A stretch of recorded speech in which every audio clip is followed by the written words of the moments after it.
Hello, welcome to Dungeon Heroes Podcast. I'm your host Justin. Um, it's Saturday morning. I got a bunch of stuff to do, but I just did a comic book review, so I'm kind of in the mood to talk more about comics. So I'm not even going to upload this till Wednesday, but I thought fuck it, let's get this out of the way. And this is our X-Men showcase where we're going to talk about what X-Men trades we own as graphic novels, and we'll recommend some, right? So I should mention, like, most of these I got over like a decade ago, so some of them I don't remember like too well, and like others, like, uh, I like them, but it's like I don't know if I would still like them today. So any recommendations I do give, like, take it with a grain of salt. Do your research. Go on Goodreads and check to see if you know if the books are any good. Because Goodreads, I would say, are on point with their reviews. Though, like, almost every book, I fucking like I fucking like go and check what their ratings are. It's usually like a 5 or a 6 or something. Unless it's something like people really like, then we get good reviews. So the first, also I should mention, there's no X-Men spin-off teams in this collection, because if I had included them and my Wolverine books, this would be like an hour-long video that nobody would watch. So we're gonna try to keep it short.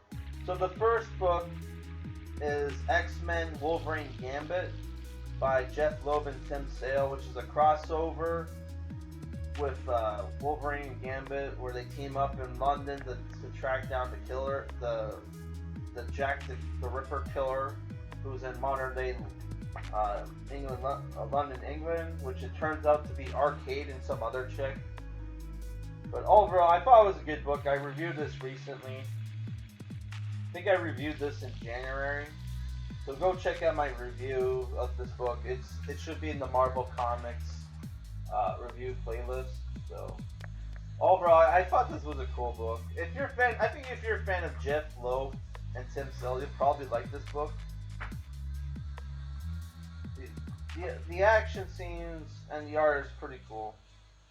It has that classic, old school look to it.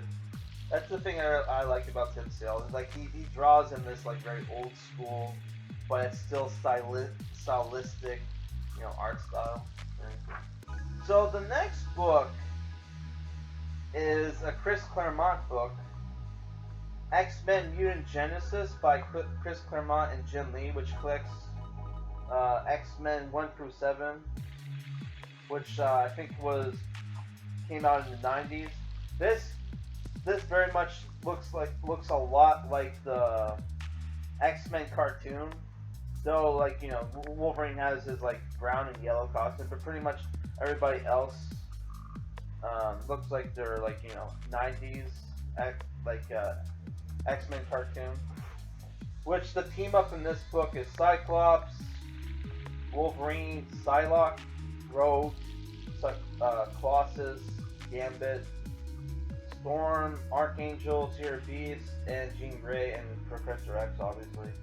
This book, holy shit, I bought this for like $10 at my local bookstore. Holy shit, that's a good price. But normally it costs $20 US, 32 Canadian. Oh my god, rated T+. So it's basically, this book is about, I'll just read the back. New World Order. The Master of Magnetism embarks on a holy crusade to rescue his fellow mutants from the coming genetic configuration with humanity, regardless of the cost to either side. The newly formed Acolytes, Magneto's devoted disciples, see him as their greatest salvation. Little do they realize their zeal will carry them to the ends of the earth and above, when Magneto proclaims Asteroid M a haven for mutants everywhere, inciting a state of war between himself and the world's greatest powers. All that stands in the way of absolute chaos are the mutant heroes known as the X-Men, whose powers and abilities set them apart from a humanity that hates and fears them. And should they survive this confrontation, the villainous Omega Red is waiting in the wings, product of a covert communist experiment to create a new kind of killing machine. This super soldier slice touch will kill all those who stand against his mother country. So this was the first X-Men trade I ever bought, and I thought it was pretty cool. Also, if you watched my Marvel Zombies review, you'll know that the Asteroid M characters are in this book as well. I think this was their special first appearance. Yeah, so this book is pretty cool. There was a shot of Omega Red naked for some reason. Oh, who's that character? Long Shot's in here. I think that's his name. The guy with the blonde mullet and the glowing eye. That's Long Shot, right? And he wears like a leather jacket. Striker's in the book as well. Really like the Striker. This costume. That must be a Jim Lee created character. That totally looks like Jim Lee's design. Yeah, the Jim Lee art in this book is very cool. So this book I would totally recommend, especially if you're a fan of the 90s X-Men cartoon.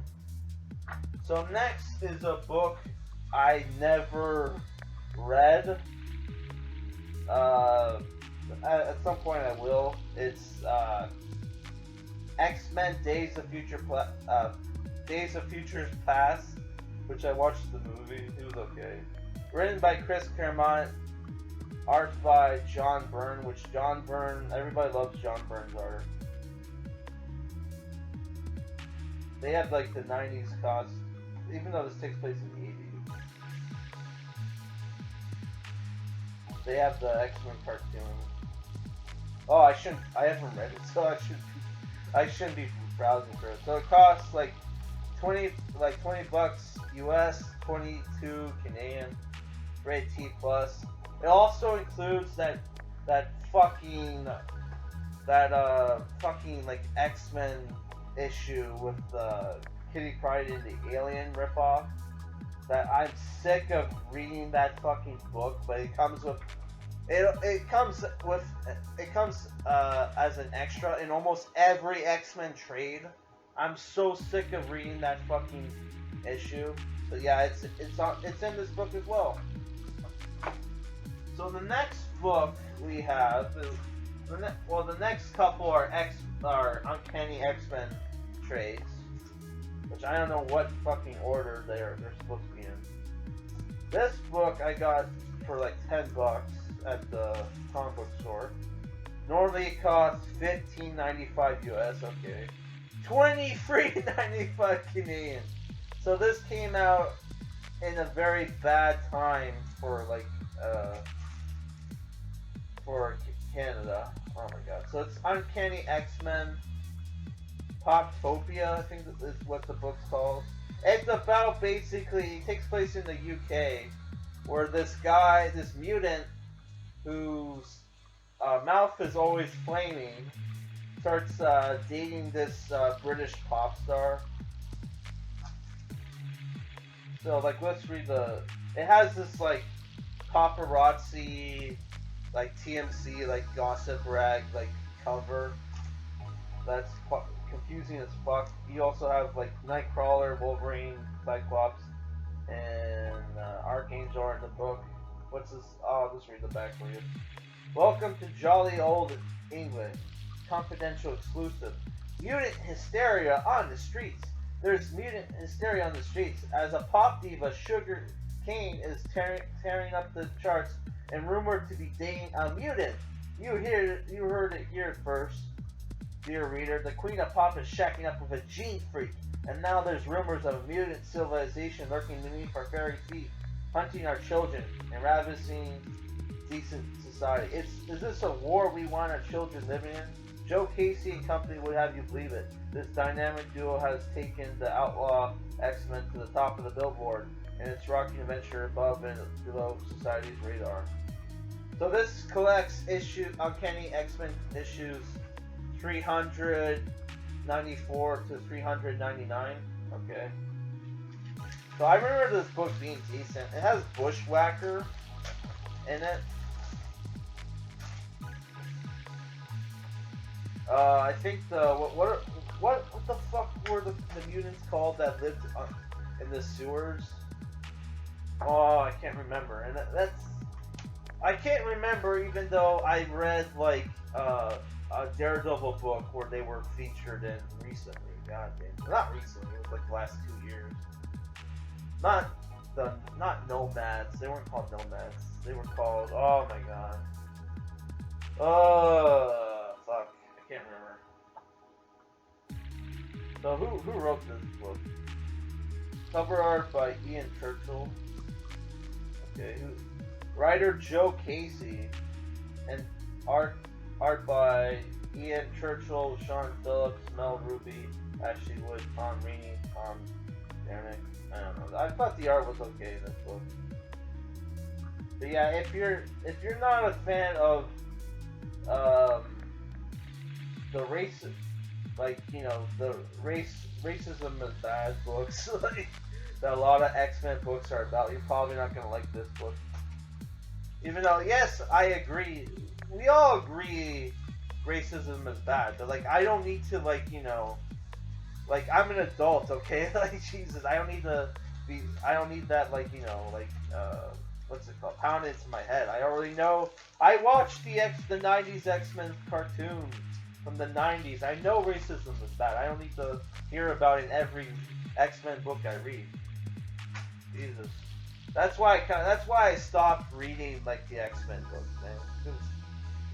It was just too like you know, political, and it's like and it's the mutants are a dumb example of why racism is bad, because the mutants are actually a genuine like threat.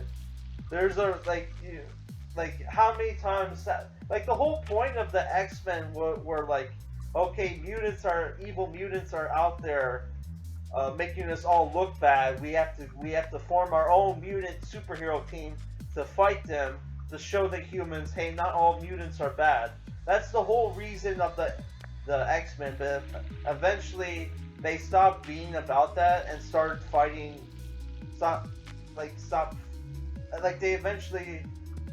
They eventually in the comics joined forces with Magneto and his mutant supremacists, and like started fighting against humanity, or they became like, you know, what was it called?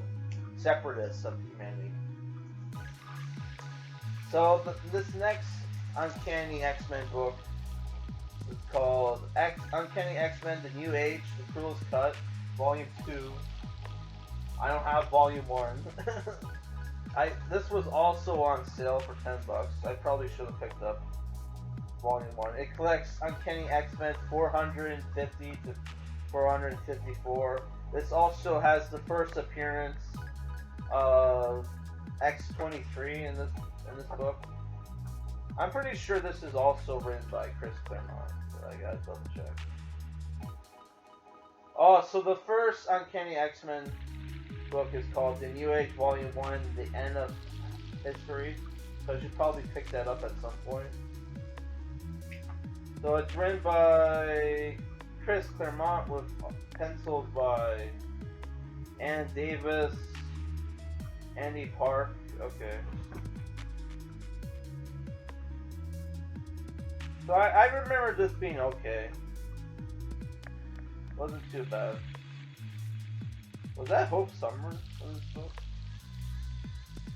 Would she have been around by at this point? When does she get published? Oh, Sebastian Shaw was in the first one. Okay, whatever.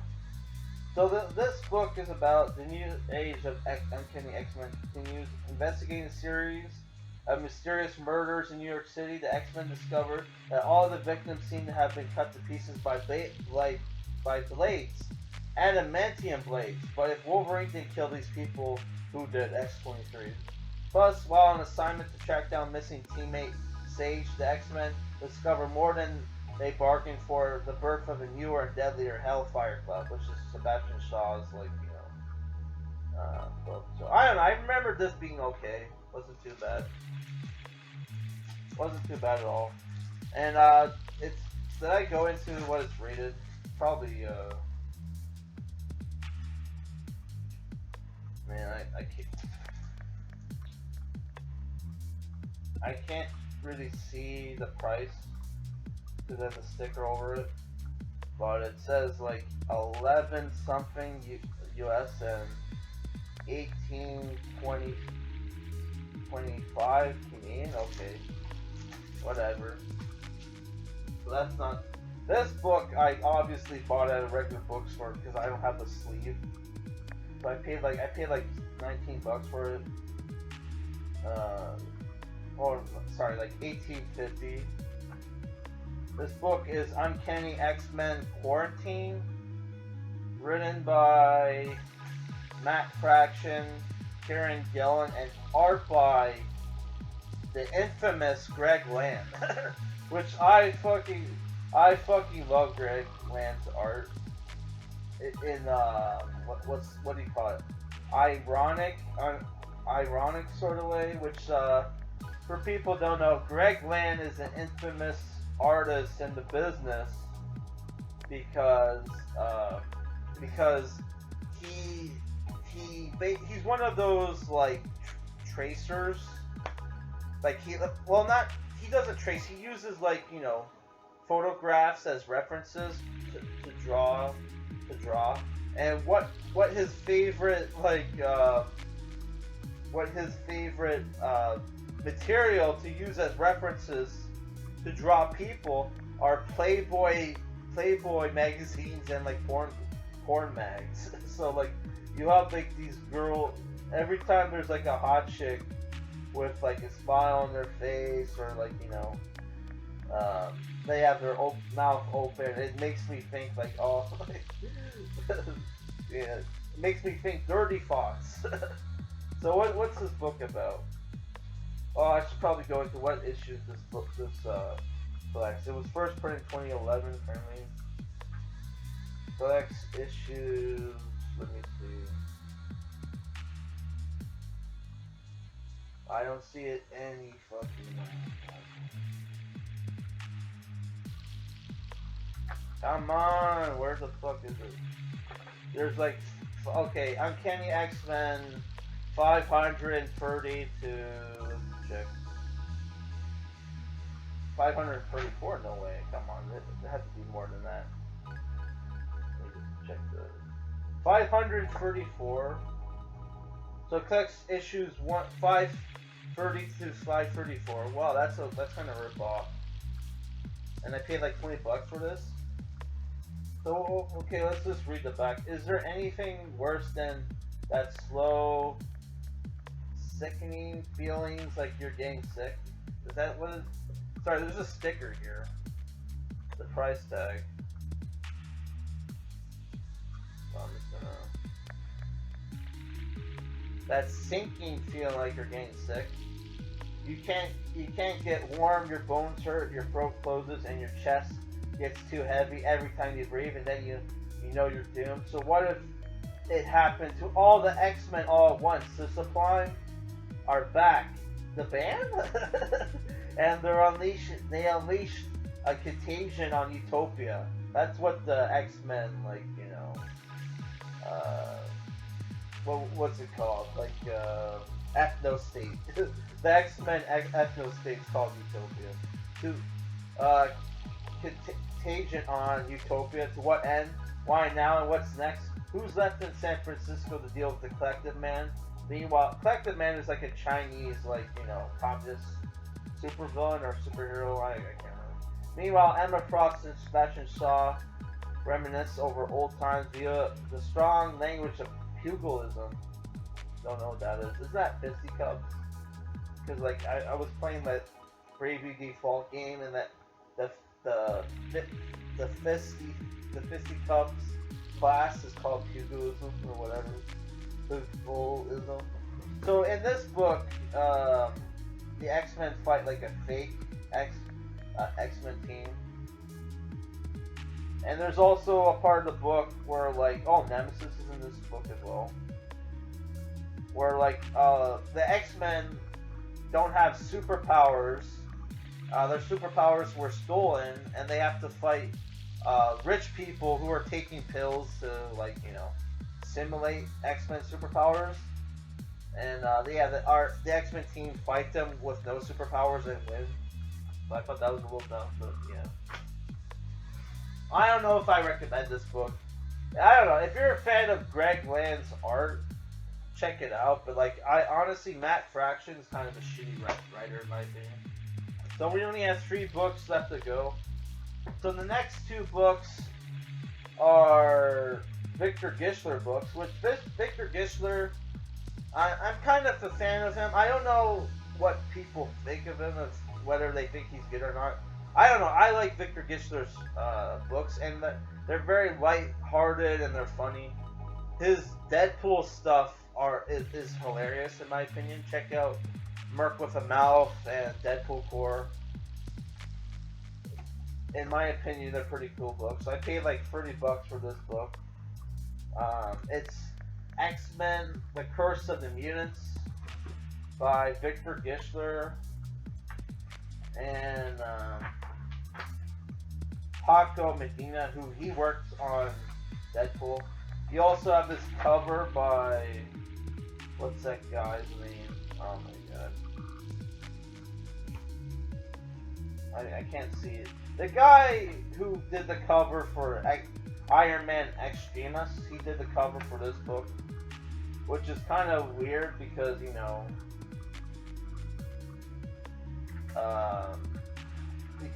this is not a serious book. So this book is basically Dracula, the Victor Gischler created character Dracula, who's like white hair, long white hair, and like red armor. Basically turned the X-Men to vampires. Man, what's this? I gotta take off the stupid sticker so I can read the back. God damn. A human bomb explodes in San Francisco Union Square. Dozens are covered in blood. Jubilee is one of them. The former X-Men soon falls victim to a strange manufactured virus, all part of the plan of Zarus, son of Dracula. Oh, okay, my bad. Zarus is the new lord of vampires, having slain his father, and he is an ultimatum for the X-Men. Join his ranks as vampires or perish! The X-Men enlist the aid of vampire hunter Blade and even bargain with a resurrected Dracula himself. But who will win the ultimate battle between superpowered mutants and vampires in the streets of San Francisco? Man, this would have been a good book to read for to review for Halloween month. So I gotta put this on the list. So I don't know. I remember this book being pretty cool, but it is a bit pricey. But then again, this is the hardcover, so of course it's gonna be a bit pricey. It's like 25 US, 28 Canadian. So I don't know. I remember it being pretty cool. So it collects issues 1 through 6 of X-Men, written by Victor Gischler, and it comes with interviews and X-Men Curse of the Mutant Spotlight, okay, whatever that is. So the next Victor Gischler book is X-Men with Great Power, which I think this is volume 2. Yeah, it collects issues 7 to 11. Spider-Man is on the cover. It's not drawn by the Iron Man Extremis guy. So the art for this book is done by Chris Bacchio, who does issues 7 to 10, with Paco Medina issue 10, and Al Baron Davo as issue 11. Man, these Latin names. Oh my god. It sounds like a joke, or at least the kind of problem the X-Men certainly don't need to trouble themselves with alligators in the sewers, the ultimate urban myth. But rumor becomes deadly reality when strange reptilian creatures are found to be living under Manhattan. Huge masses of dead bodies are discovered in creatures there, along with an ally in the fight, the Amazing Spider-Man. Reptilian creatures point to an old Spidey foe, Dr. Kurt Connors, the biologist tragically transformed into the Lizard. But there's a larger, darker presence pulling the strings. As more people are transformed, including 3 of the X-Men, Spider-Man and the remaining mutants will have to battle foes on multiple fronts to survive the day when their teammates back. So I don't know. I really enjoyed this book back in the day. It was pretty funny. I don't know. Check it out. When was this published? In 2011? Okay, makes sense. So now we're down to the last X-Men trade. Which did I say how much this one cost? It was the other one cost 25 US, 28 Canadian, like the other one. So this book is the last one, which a lot of people consider like some of the the best, one of the best X-Men stories. And there was rumor that this trade was worth a lot of money. I don't know if it still is. I doubt it, honestly, because trades usually don't, aren't worth a lot. Don't go for a lot, especially if they get reprinted and stuff. But when this book wasn't out, when it was out of print, I heard this book went for a lot of money, and that this book is X-Men Messiah Complex, which costs $30 US, 35 Canadian, grade T+.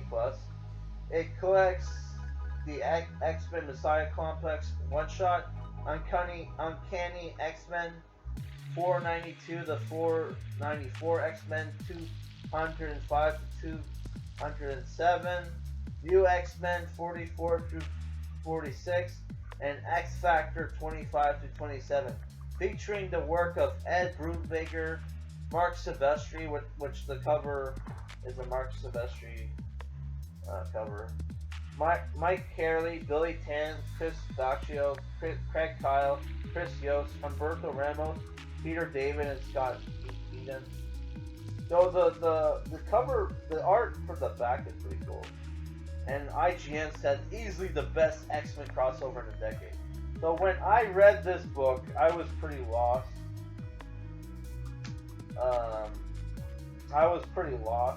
Probably because I probably should have picked up the Ed Brubaker run before this book, which is the first book is X-Men Deadly Genesis by Ed Brubaker, Trevor Harsden. Ed Brubaker is a pretty cool artist.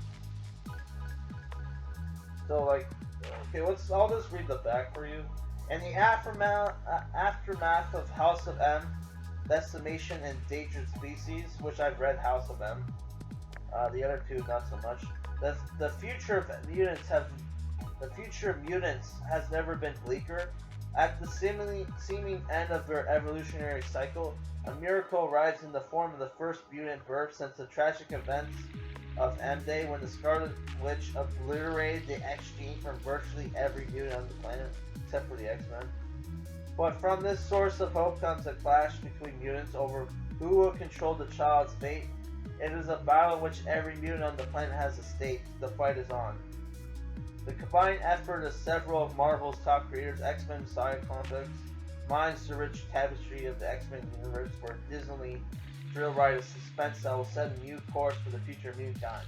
So this is a pretty dark X-Men book. So if you're not, because I know people at the time this book came out were pretty sick of the dark X-Men books. Man, some of the art in this book are pretty shitty. Not gonna lie.